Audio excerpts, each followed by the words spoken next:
Vamos a ver hoy lo que venimos viendo durante casi ya lo que va del año o más del año. Para los vencedores, hoy tomamos otra vez Apocalipsis capítulo 3, verso 21. Hemos venido repasando esta parte para los vencedores. Dice el verso 21 de Apocalipsis capítulo 3. La palabra de Dios dice así: al que venciere, le daré que se siente conmigo en mi trono, así como yo he vencido y me he sentado con mi Padre en su trono. El que tiene oído, oiga lo que el Espíritu dice a las iglesias. Al que venciere, le daré que se siente conmigo en mi trono, así como yo he vencido y me he sentado con mi Padre en su trono. Señor, ayúdanos en esta tarde. Enséñanos siempre cómo salir adelante en todo lo que se nos presente contrario a ti en la vida, tanto como personas, como cristianos en la vida espiritual. Yo te pido, Señor, que por favor nos auxilies, que tu gracia nos sustente, nos ayude a seguir adelante. En el nombre de Jesús, bendice a tu pueblo, Señor. Gracias. Pueden sentarse, que Dios les bendiga una vez más.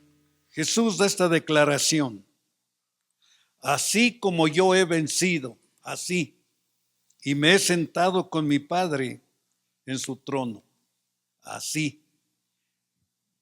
Entonces vamos a ver parte de esto. Hemos estado viendo una vez, o siempre hemos visto, el poder de la oración.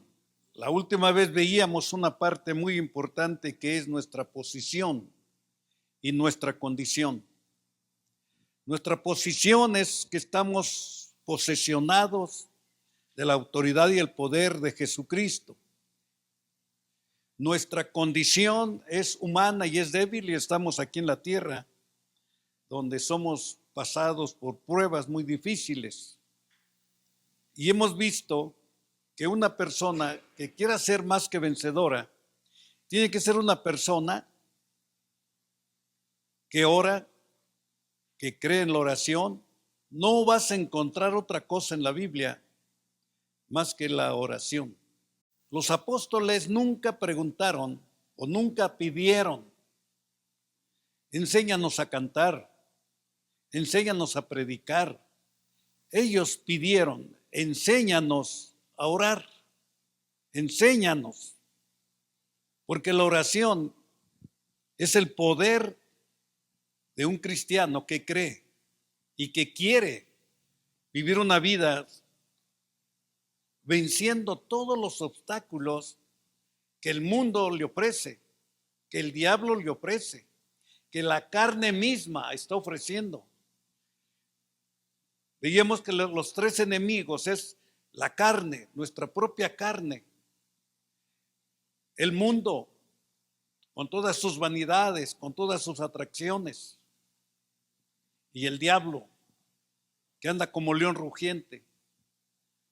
Vemos que el campo de batalla ni es en el cielo, ni es en el espacio, es aquí en la tierra. Es aquí el campo de batalla, que luchamos contra la carne, contra el mundo, contra Satanás y sus demonios. Pero hay una guerra espiritual. Esa guerra espiritual es en los aires. Ahí es a donde se necesita el poder de la fe, la oración de fe. Es ahí a donde debemos de ir. Cristo dio dos frases muy importantes. Una: velad y orad, velad y orad. Nada más fue una recomendación: velad y orad. Y veíamos también que velad no es solamente dejar de dormir o estar dormidos, sino la mente espiritual estar abierta, velando, porque vuestro adversario, el diablo, cual león rugiente, anda alrededor de vosotros buscando a quien devorar. Necesitamos estar alerta. Velad no solamente es desvelarse, velad es ver la escritura, estar velando de todo lo que esté sucediendo en el mundo. Vas a velar descubriendo el espíritu maligno que ataca al ser humano desde el libro del Génesis. ¿Cómo fue que hizo caer a Adán y Eva? ¿Quién fue el que multiplicó el pecado en los tiempos de Noé? ¿Quiénes fueron? ¿Quién fue el causante de todo eso? ¿Quién fue el que trató de acabar con José, el famoso soñador? De matarlo, destruirlo. ¿Quién fue el que lo metió en la cárcel? ¿Quiénes fueron? ¿Quiénes fueron o quién fue el que mandó matar a los niños hebreos allí en Egipto? O sea, ese es velar. Y vas a descubrir también los tres Herodes, tanto el grande como el que mandó matar a Esteban, a Pedro, encarcelarlo. ¿Quiénes eran? Ellos no eran.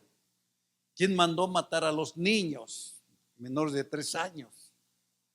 Ese es velar, leyendo la escritura. Vas a descubrir ese espíritu maligno que trata de destruir a Israel.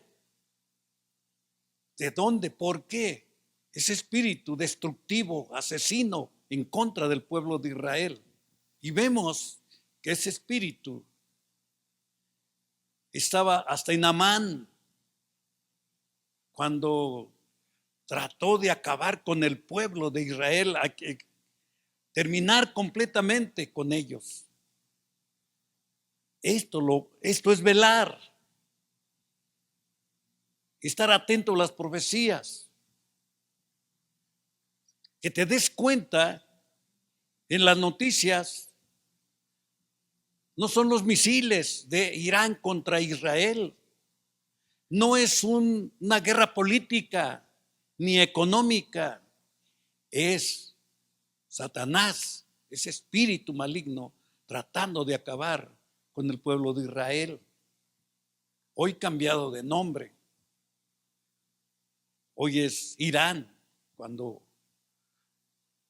vemos los 3 enemigos que relata la profecía en el libro de Ezequiel 38, las 3 naciones que atacan a Israel queriéndolo terminar.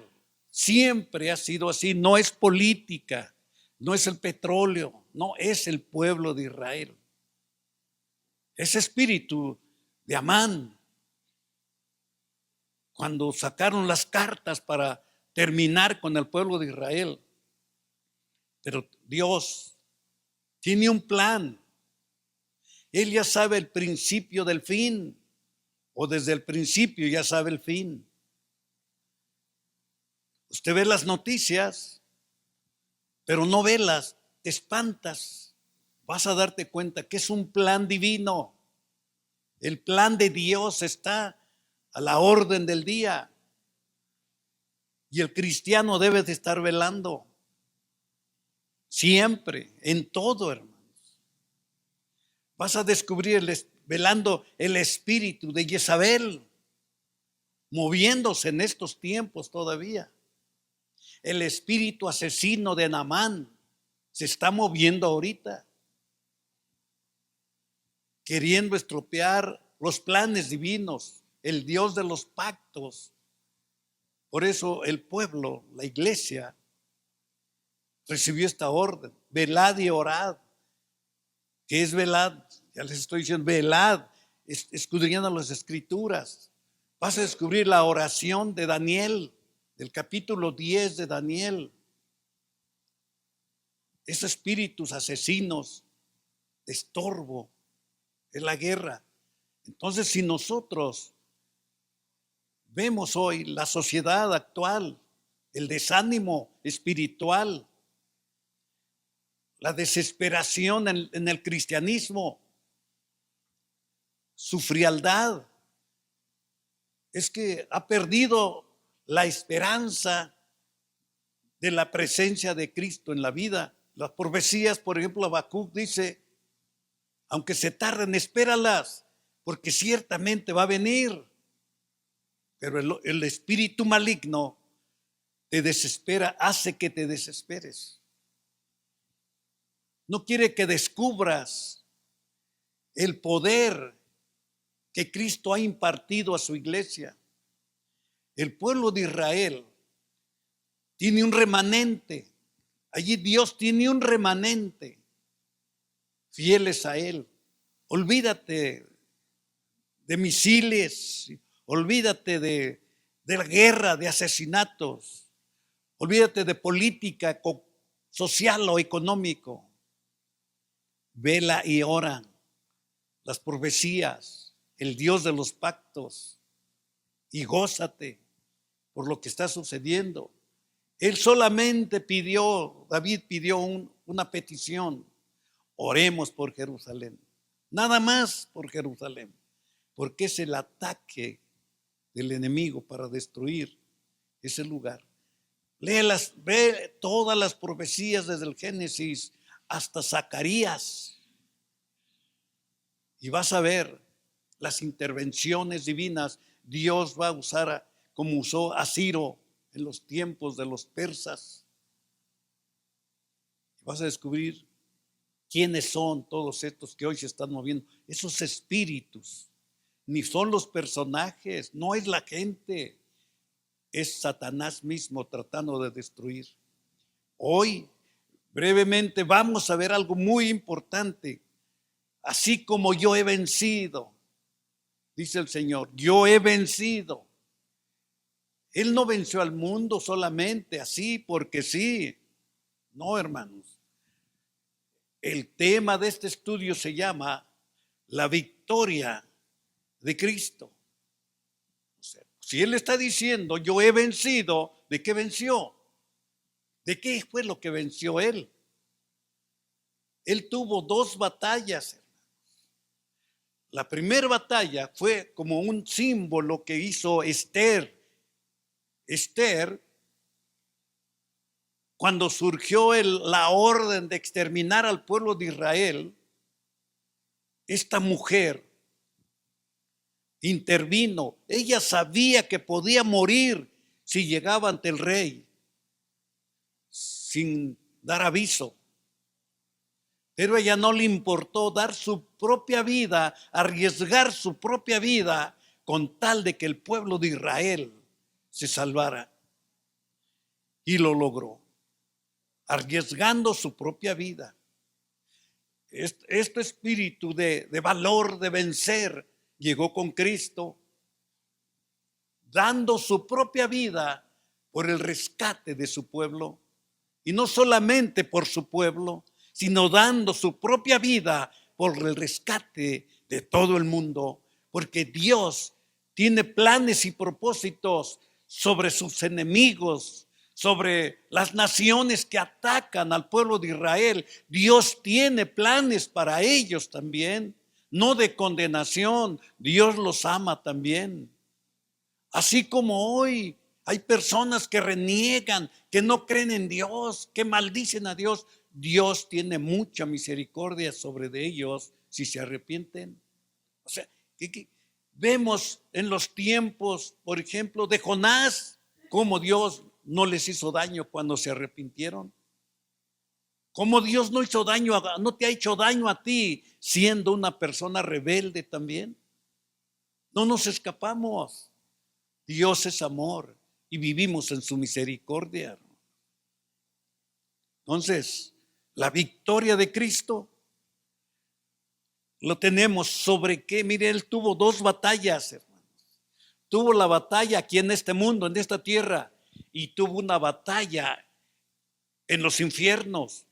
tuvo una batalla en el centro de la tierra, donde él luchó frente a frente para vencer al enemigo, hermanos.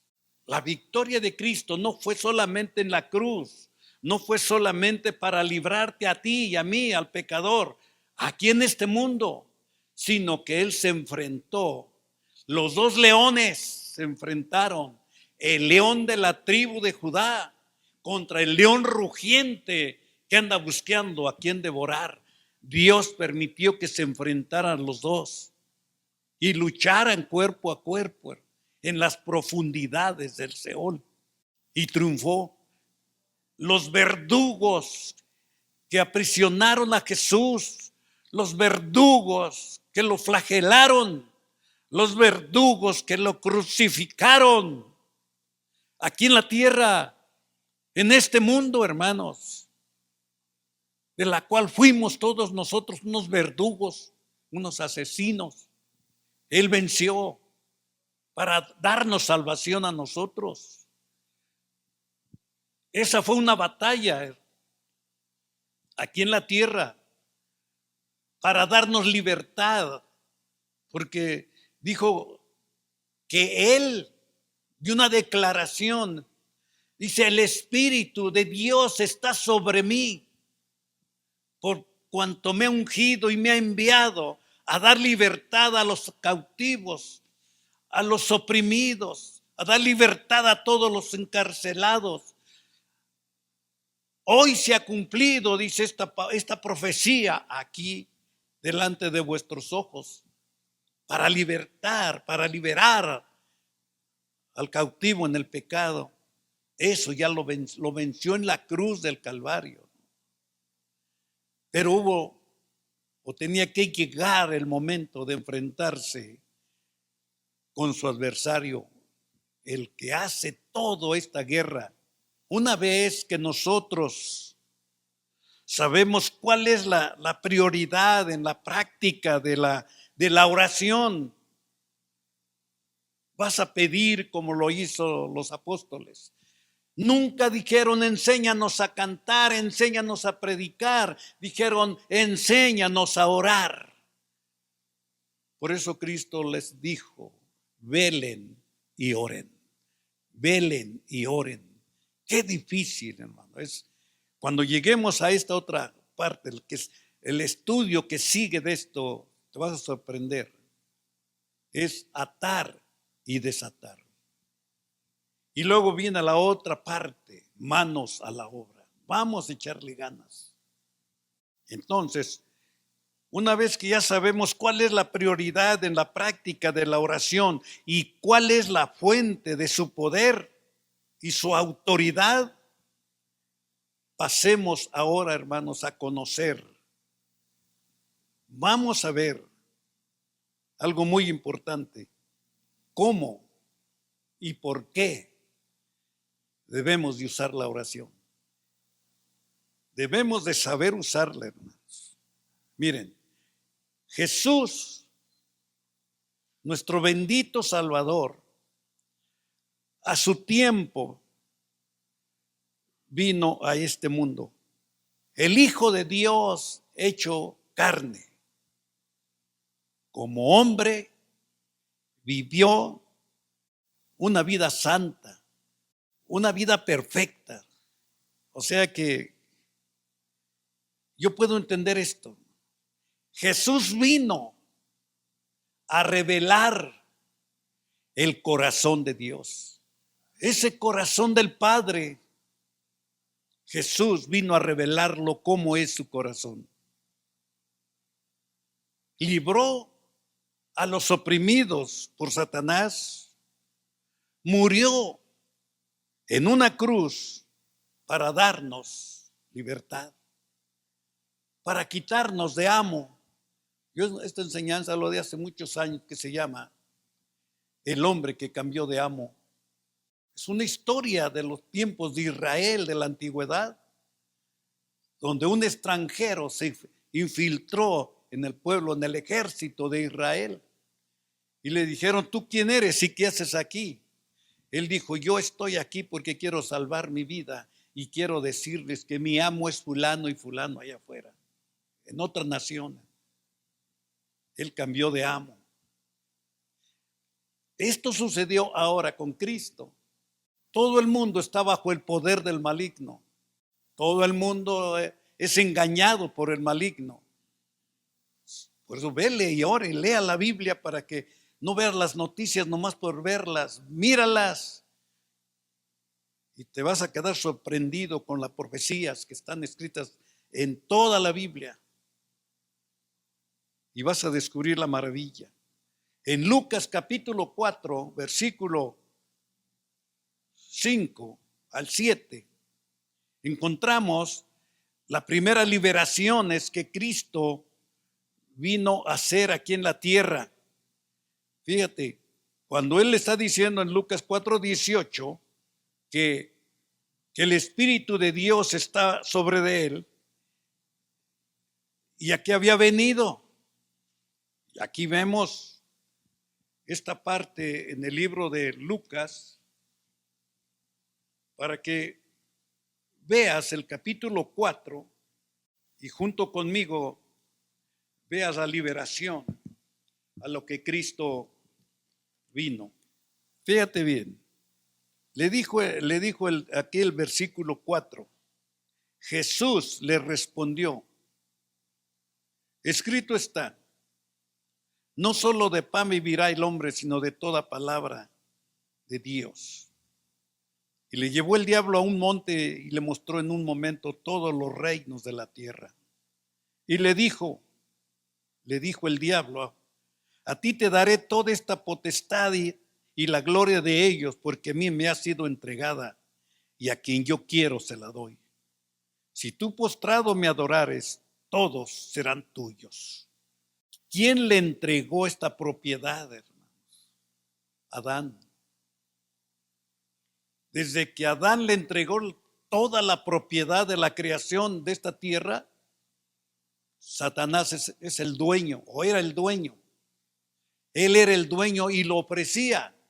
Los reinos del mundo, las riquezas, la fama, la política, todo lo que se desarrolla en el mundo era de él.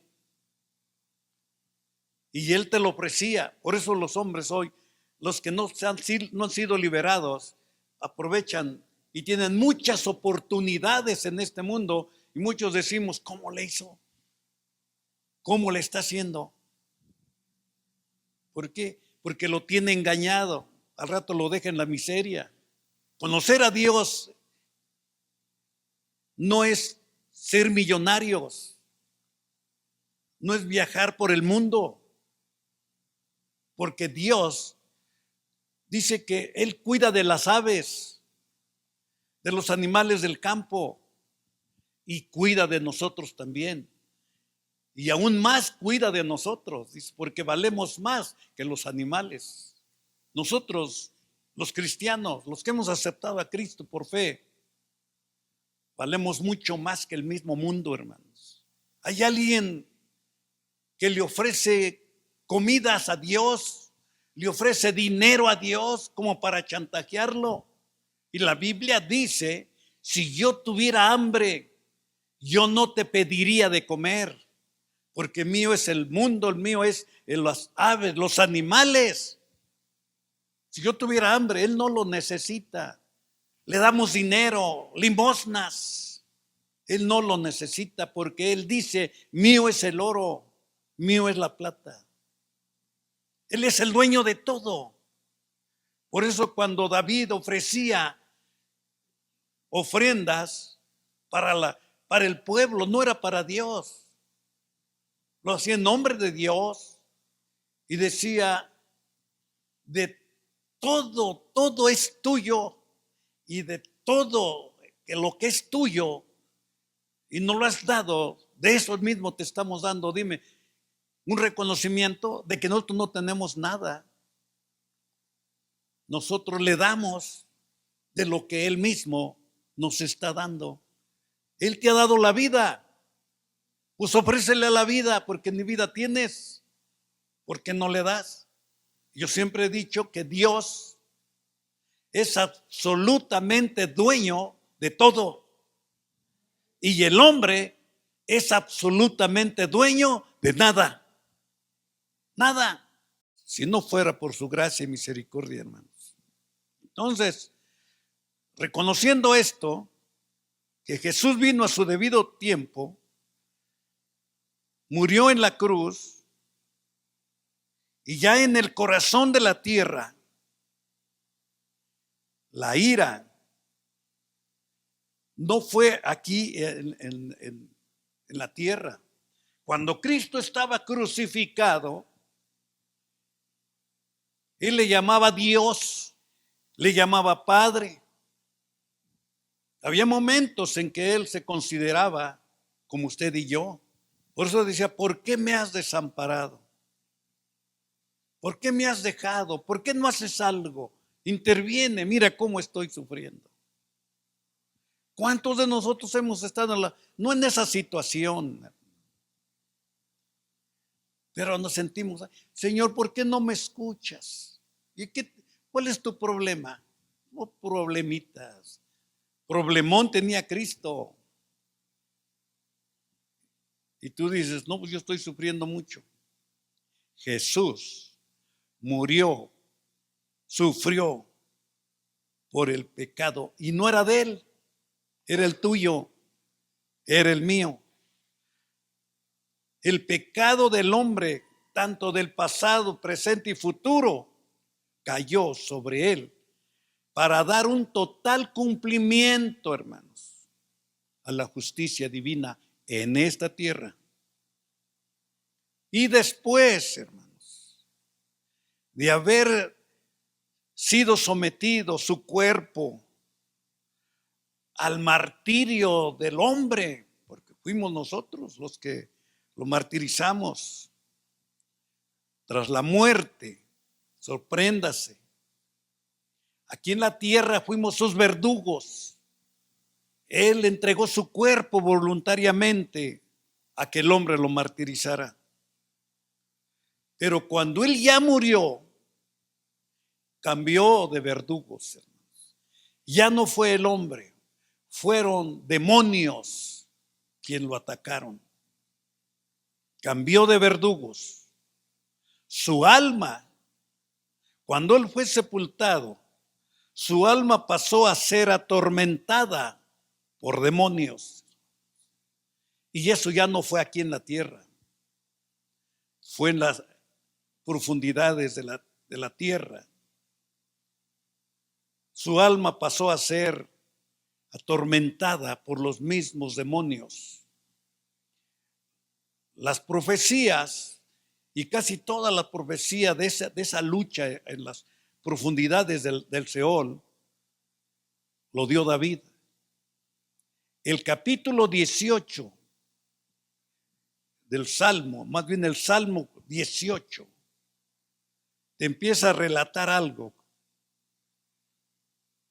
El capítulo, o Salmo 18, versículo 4 y 5, cuando su alma pasó a ser atormentada por los demonios. Dice la Biblia, me rodearon ligaduras de muerte, torrentes de perversidad me atemorizaron. Ligaduras, ataduras del Seol me rodearon, me tendieron lazos de muerte. Eso ya no fue aquí en la tierra, en este mundo. Eso fue allá en el Seol. Y en el Salmo 35, versículo 15, fíjese, estas profecías que sucedieron o que declararon, y lo vemos con un cumplimiento. Salmo 35, versículo 15 al 25. Pero ellos se alegraron en mi adversidad y se juntaron contra mí gentes despreciables, y yo no lo entendía. Me despedazaban sin descanso, como lisonjeros escarnecedores y truanes, crujieron contra mí sus dientes. Señor, ¿hasta cuándo verás esto? Rescata mi alma de sus destrucciones, mi vida de los leones. Te confesaré en grande congregación, te alabaré entre numeroso pueblo. Que no se alegren de mí los que sin causa son mis enemigos, ni los que me aborrecen sin causa guiñen el ojo. Qué tremendas revelaciones dice aquí, para que ustedes vayan analizando, porque no hablan paz contra los mansos de la tierra, piensan palabras engañosas, ensancharon contra mí su boca, dijeron, ea, ea, nuestros ojos lo han visto. Tú lo has visto, oh Jehová, no calles. Señor, no te alejes de mí. Muévete y despierta para hacerme justicia, Dios mío y Señor mío, para defender mi causa. Júzgame conforme a tu justicia, Jehová Dios mío, y no se alegren de mí.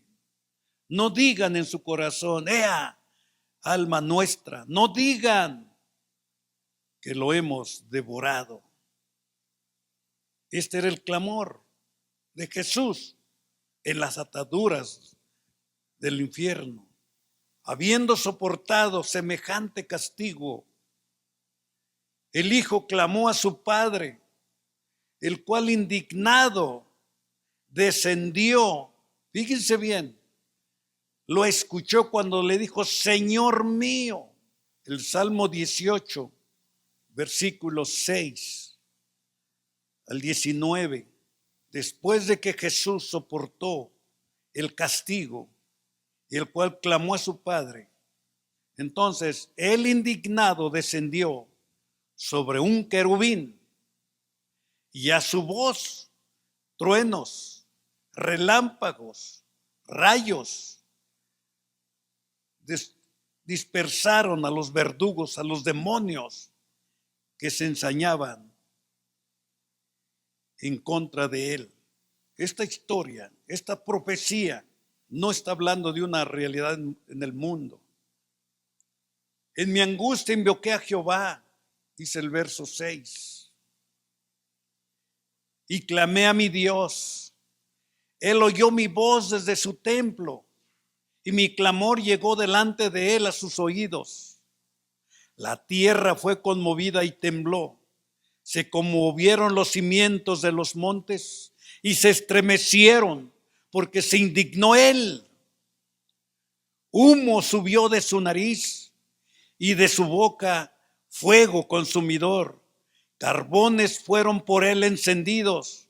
Inclinó los cielos, descendió y había densas nieblas debajo de sus pies. Cabalgó sobre un querubín y voló sobre las alas del viento, puso tinieblas por su escondedero, por cortina suyo alrededor de sí, oscuridad de aguas, nubes de los cielos, por el resplandor de su presencia. Sus nubes pasaron, granizo y carbones ardientes. Tronó en los cielos Jehová, y el Altísimo dio su voz, granizo y carbones de fuego. Envió sus saetas, los dispersó, lanzó relámpagos, los destruyó. Entonces aparecieron los abismos de las aguas y quedaron descubiertos los cimientos del mundo. A tu reprensión, oh Jehová, por el soplo del aliento de tu nariz. Envió desde lo alto, me tomó, me sacó de las muchas aguas. Me libró de mi poderoso enemigo y de los que me aborrecían, pues eran mucho más fuertes que yo.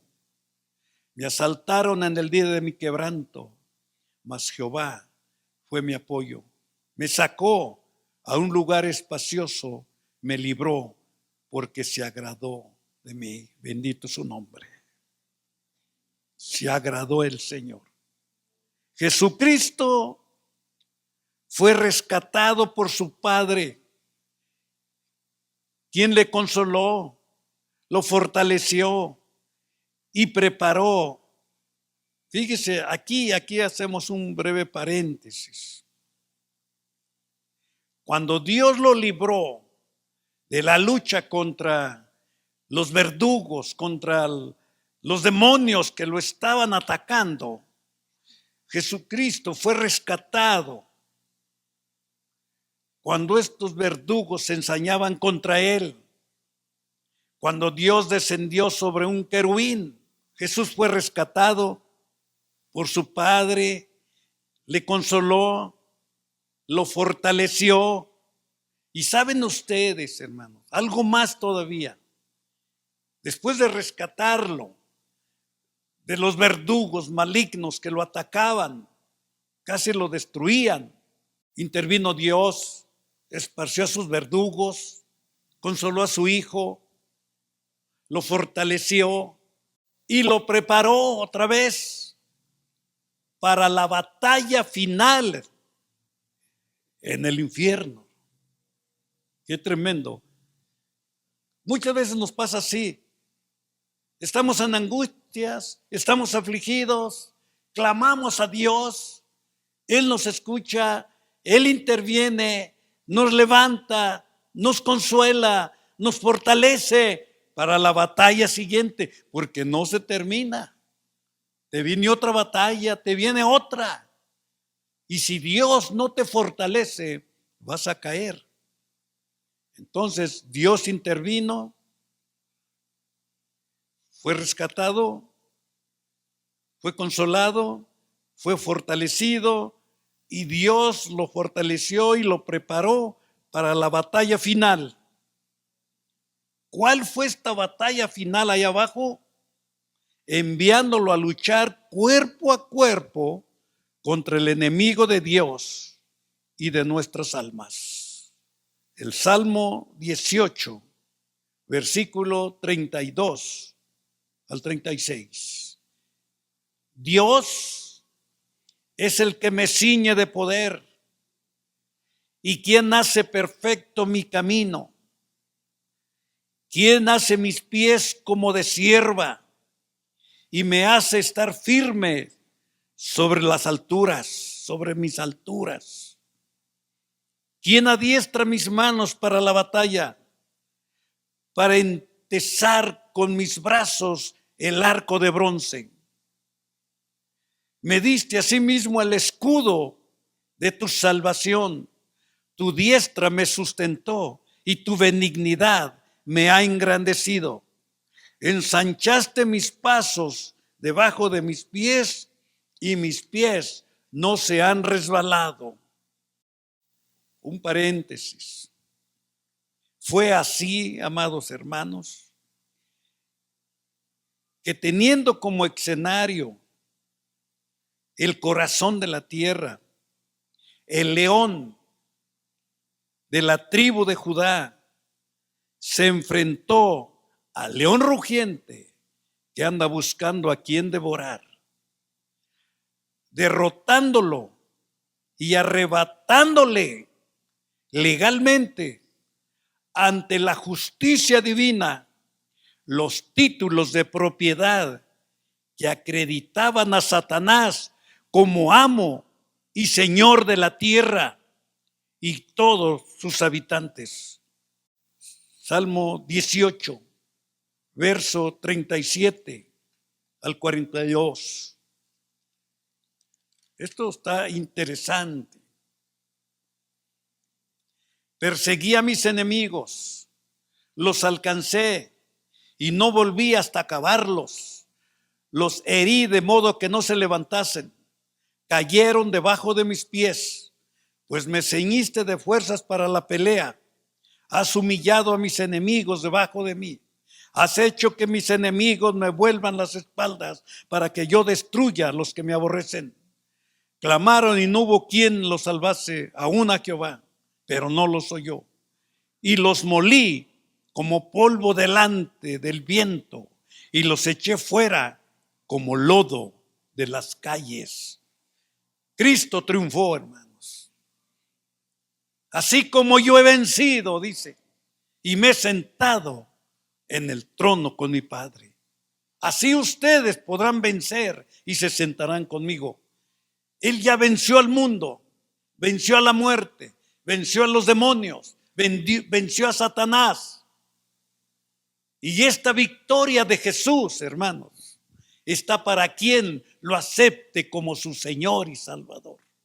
Está la victoria ganada. Fue así que, teniendo como escenario ya no el mundo, el corazón mismo de la tierra, el león de la tribu de Judá se enfrentó al león rugiente y derrotándolo, y además arrebatándole ese edicto que estaba contra nosotros, que acreditaban a Satanás como dueño de nosotros, como amo y señor de la tierra y de todos sus habitantes. Fue derrotado. No te gozarás por eso, pero se gozan los que disfrutan su triunfo de veras. Después de 3 noches de batalla, Jesús resucitó. Dice la Biblia, en el libro de los Hechos 2, que Jesús fue levantado de los muertos por Dios.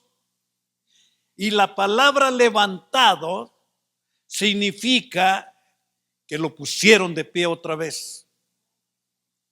Fue levantado, y además de ser levantado, dice que Dios reventó las ataduras de la muerte. Después de 3 noches, Dios, el Espíritu Santo, lo resucitó conforme a las profecías.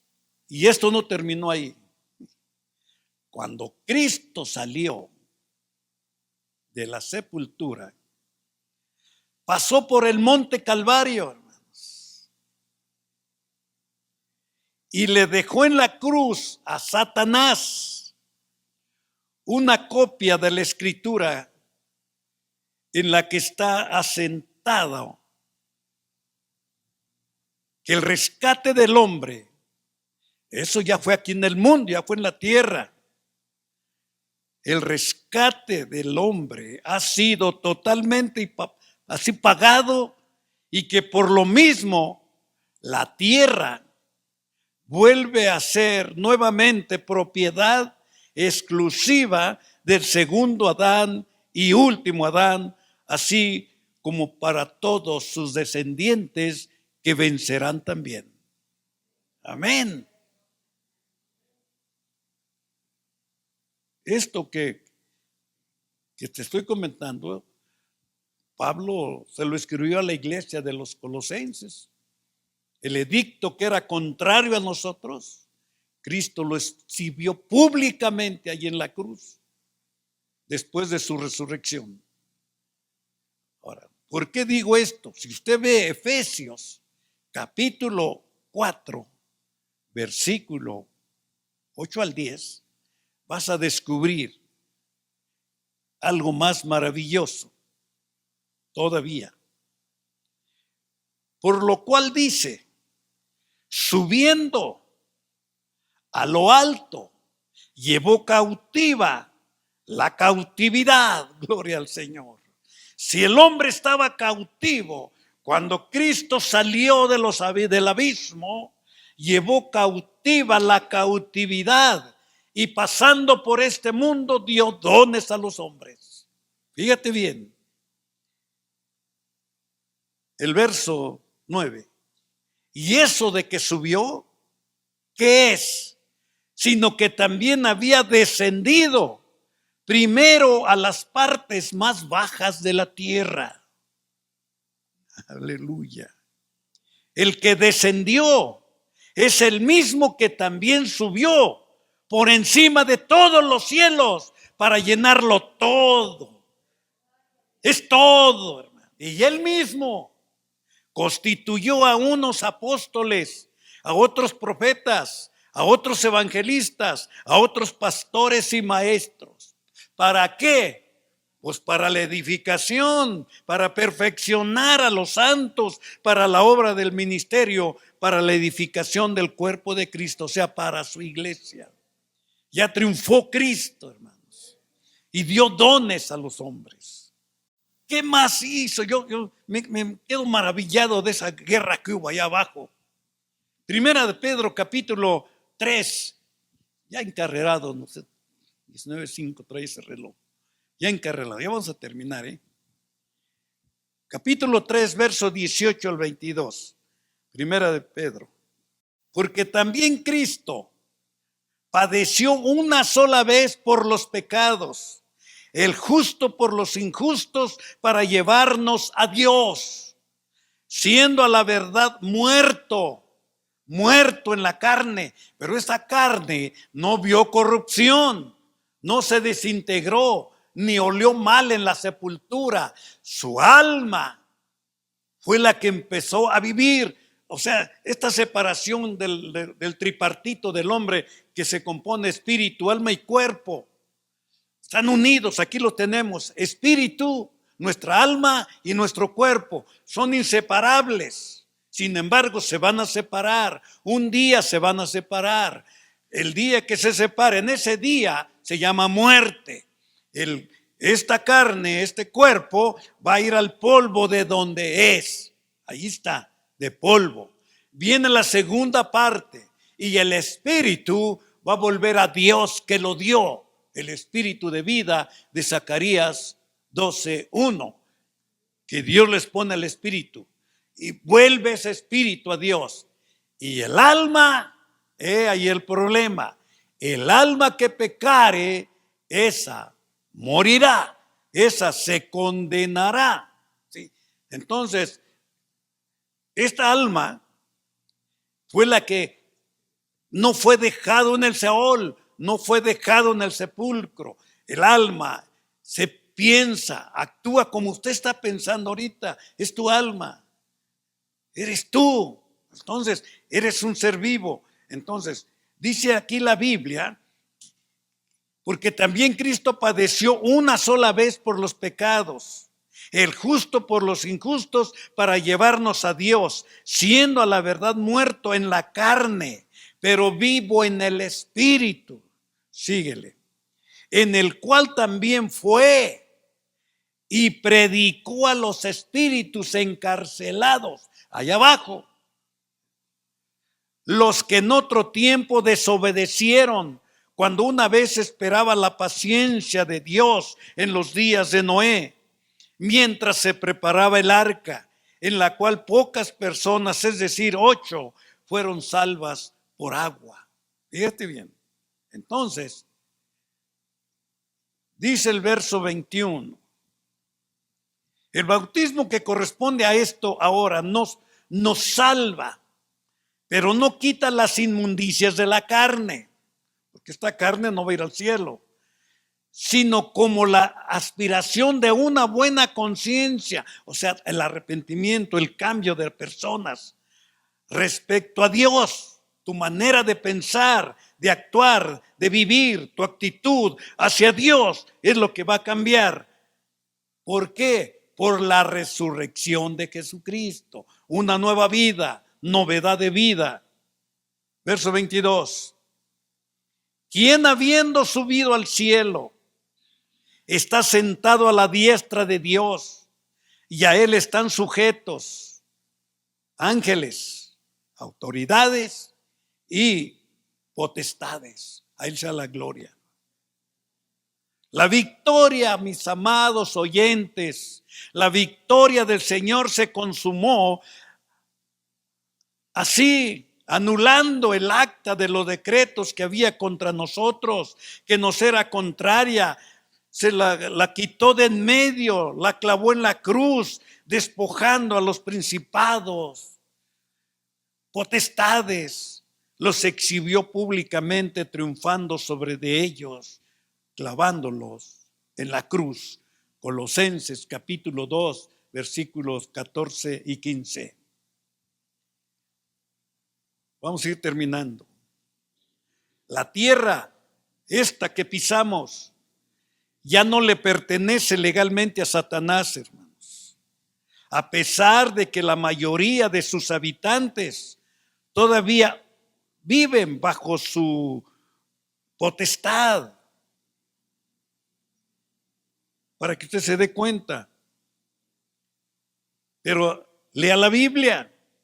En Judea, Samaria, Galilea, dio inicio en el día de Pentecostés el establecimiento del reino de Dios aquí en la tierra, la cual Dios ha entregado en vuestras manos, como le dijo a Josué cuando ellos entraron a la tierra prometida, en Josué capítulo 2, verso 24. Tenemos que entender esta victoria de Jesucristo, hermano, para poder vivir en victoria.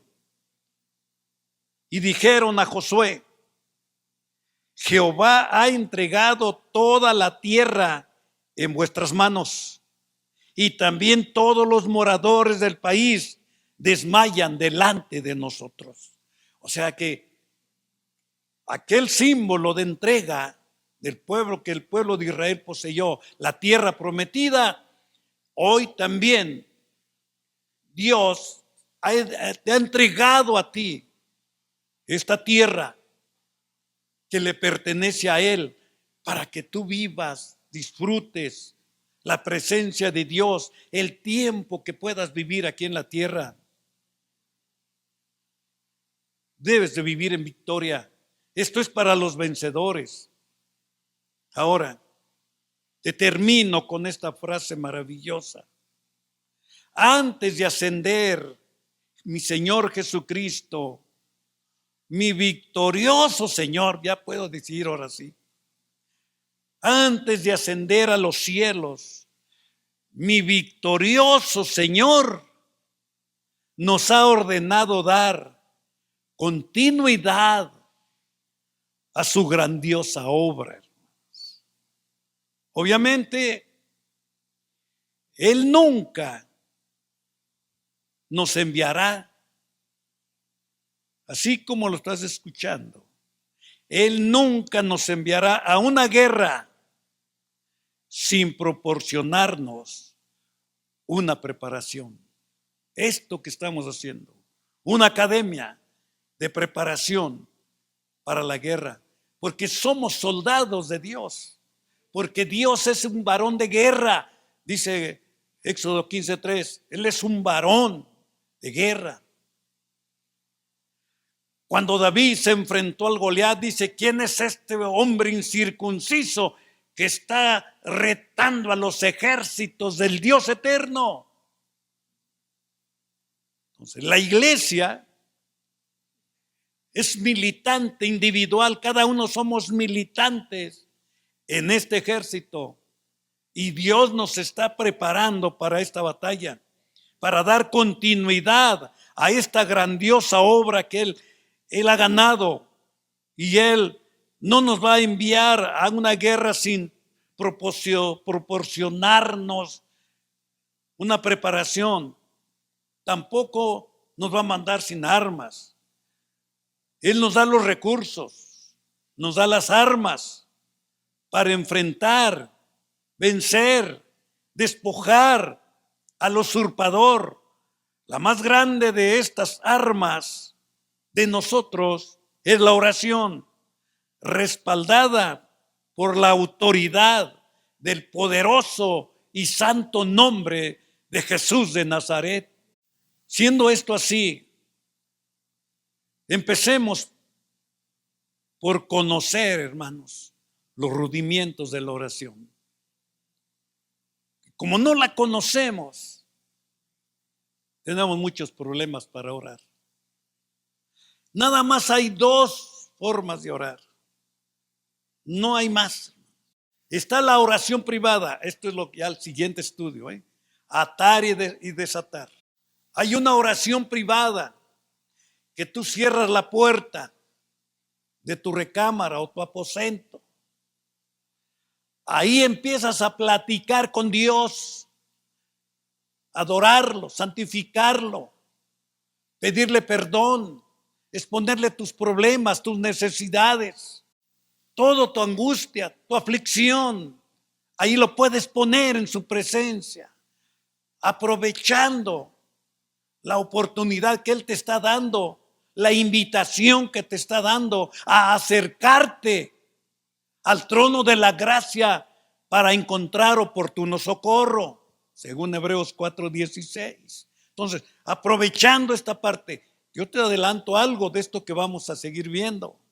Luego viene la otra, viene la oración congregacional, hermanos. No solamente es la oración congregacional de iglesia, sino también con tu oración privada, hermanos, en tu casa, encerrado. Dios te va a recompensar en público. Viene la congregacional, cuando la iglesia se reúne. Una reunión sin oración. Va a haber puros cantos, una gran predicación que te conmueve tus sentimientos y vas a llorar, pero nunca vas a cambiar porque no hay oración de fe en tu vida. Para eso se requiere una reunión, un culto completo con oración, donde también expones tus necesidades congregacionales, personales, familiares, pero sobre todo la prioridad que Dios te mandó de extender su reino sobre la tierra. En mi caminar en varias iglesias no hay reunión de oración. Hace muchos años la iglesia en Querétaro se le olvidó.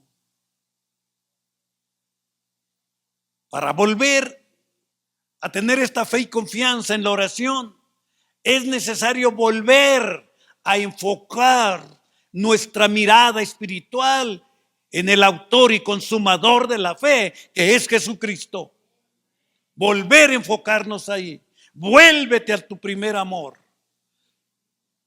Podrás trabajar y hacer muchas cosas, pero si tú no tienes una relación, yo pongo este ejemplo así.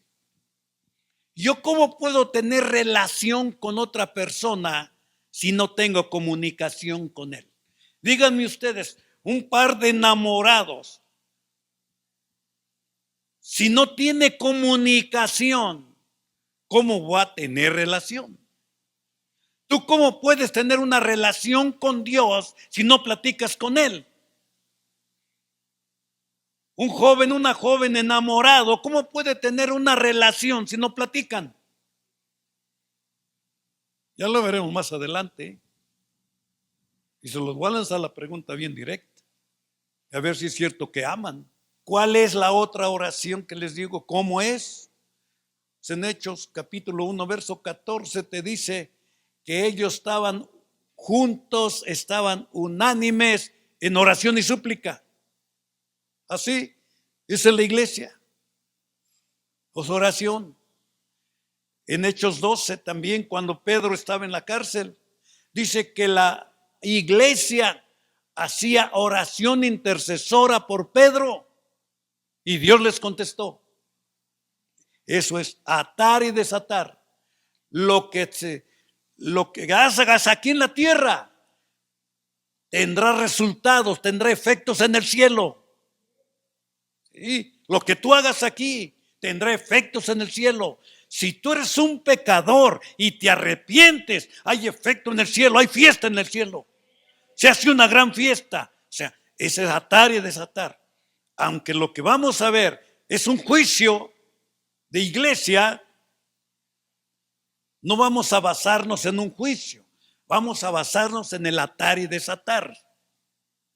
Para que ustedes vean, esto es para vencedores, no esos carnales que se hieren. Ay, es que me hablan muy duro, me hablan muy directo. No, la Biblia es para confrontarnos. Confróntate con la palabra, no con la persona, y vas a cambiar. No, es que me dijo que yo, es que le falta amor.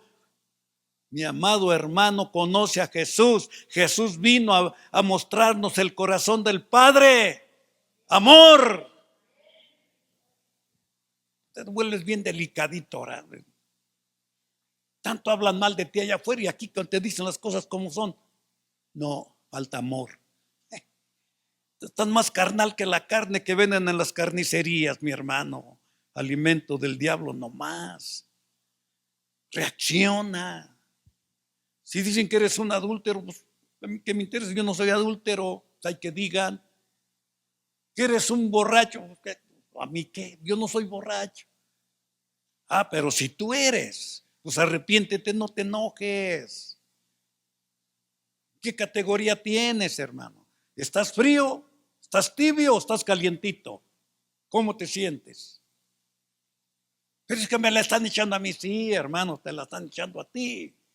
Para que te endereces. Ponte de pie. Ya no te voy a adelantar tanto de esto, para que te emociones y vengas.